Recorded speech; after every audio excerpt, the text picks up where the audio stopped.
Hey you guys, welcome back to my channel. And first of all, I wanted to express immense gratitude for over 750 of you.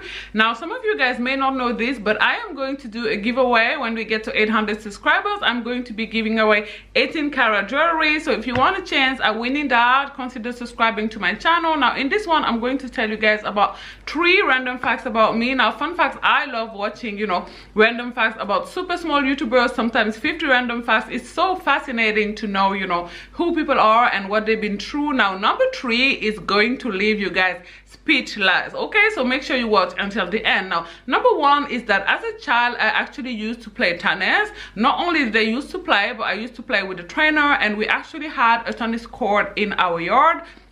My mom had this dream, I guess, that my sister and I would become the next Venus and Serena Williams. Now clearly that did not work out. Okay. Now I don't play as an adult. I always talk to myself about getting back into it, but I never end up doing it. But it's okay, because I don't think I was very good at it. I don't recall, but I don't think I was very good. I remember my link hand being quite weak. My sister was a bit better, but she also didn't go pro either. Shout out to my sister.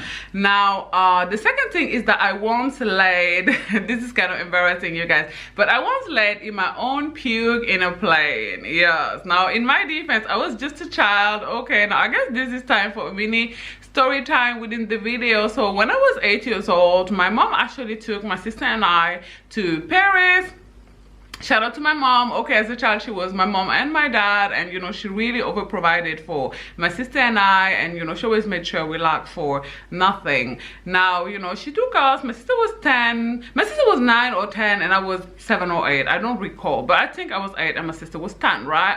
So I was so excited about this, you guys. Keep in mind, I grew up in Senegal, West Africa. This is 6,000 kilometers from, Disneyland Paris. I was mad excited about McDonald's. I had never been to a McDonald's before. Now, I used to see it on TV, but, I never been to one. Fun fact, until this day, the year is 2023, and there is still no McDonald's in Senegal. Now there is a KFC, but there is no McDonald's. Okay, now so we got to Paris and we stayed with one of my mom's friends. She also had daughters, so it was really nice. And obviously went to McDonald's, and I was so excited. I remember loving the ice cream, obviously, and burger. Like, I was just so excited, you guys. And I don't know why, but my mom had planned the trip in a way where we would go to Disneyland one day before flying back to my country, and getting back to school and stuff like that, because and the days before we've been to the Eiffel Towers and all the stuff. And on our very last day in Paris, France, we went to to Disneyland.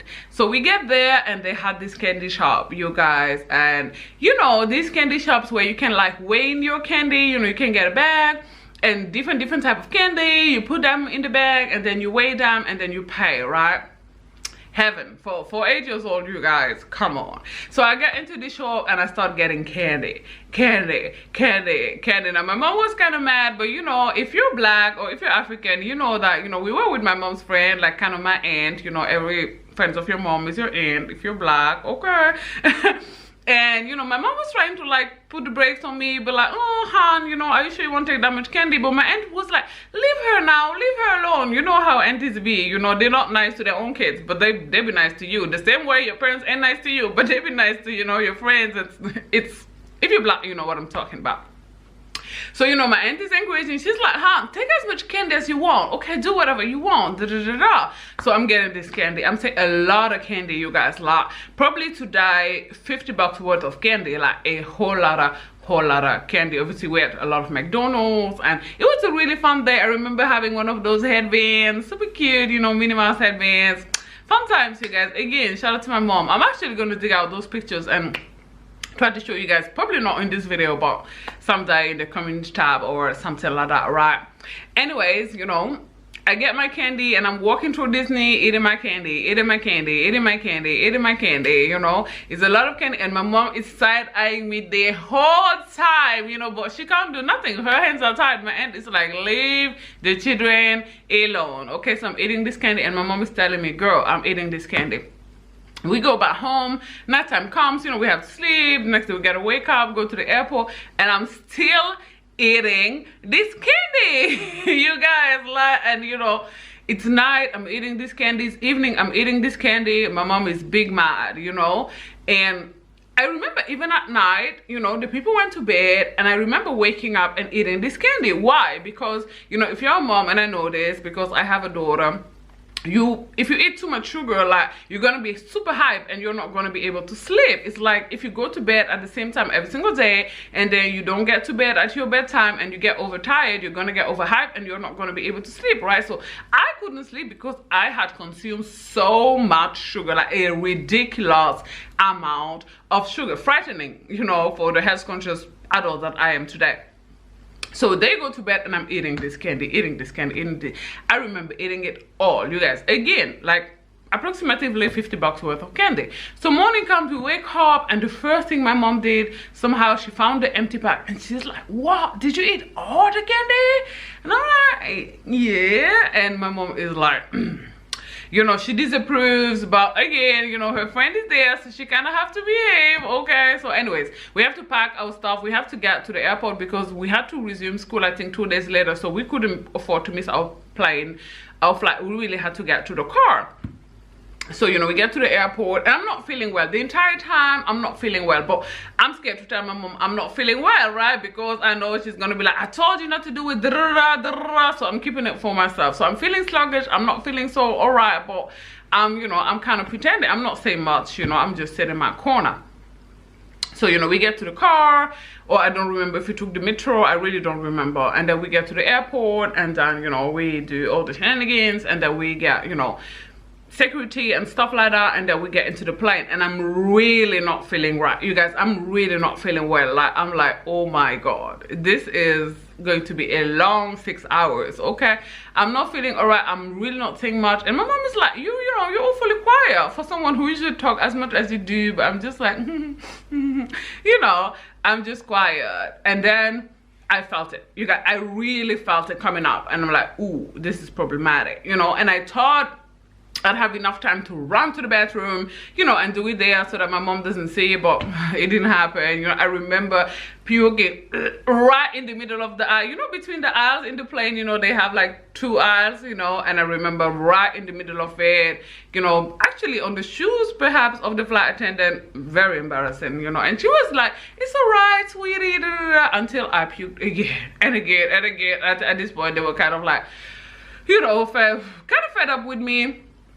I was just not well, you guys. I remember keeping on puking and puking and puking, and this is TMI, kind of disgusting, sorry you guys.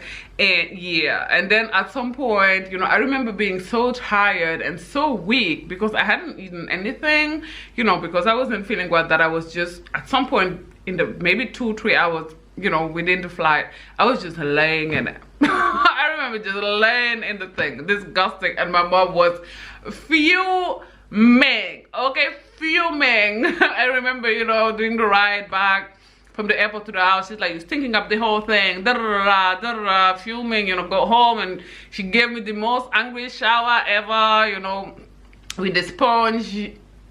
Yeah, anyways, it was worth it though, you know. I had such fun time eating the candy and McDonald's, and so it was a really nice trip. It was, those are beautiful memories that I have, you know. And the final thing that y'all didn't know about me or don't know about me is that I did not speak English until I was 12 or 13 years old. Yes, you guys, believe it or not, like, I wouldn't say not a single word, but very basic sentences like, you know, my name is Manetta, and you know, how old are you? And maybe I was able to say my age as well, but that was it, you guys. Like, my English was very, very poor until I entered my teens. And then my childhood best friend, she moved to Senegal all the way from the Gambia, which is not very far actually.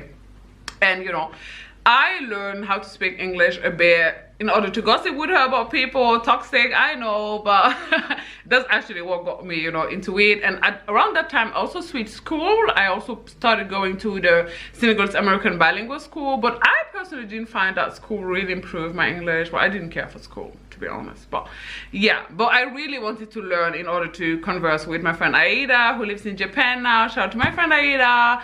And you know, I was watching like a lot of internet like YouTube and videos and stuff like that. Not when I was 13, but you know, with time, when I was 19 and stuff, I remember watching a lot of stuff like in English with French subtitles in order to get my English to be better and better and better. And then I started reading like children books in order, you know, to build, I guess, my stamina, if I can call it like that, in order to read like more adult literature in English.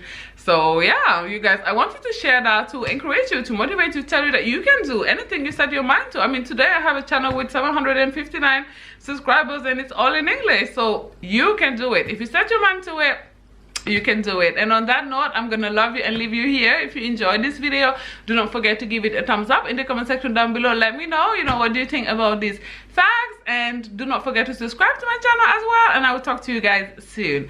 Bye guys.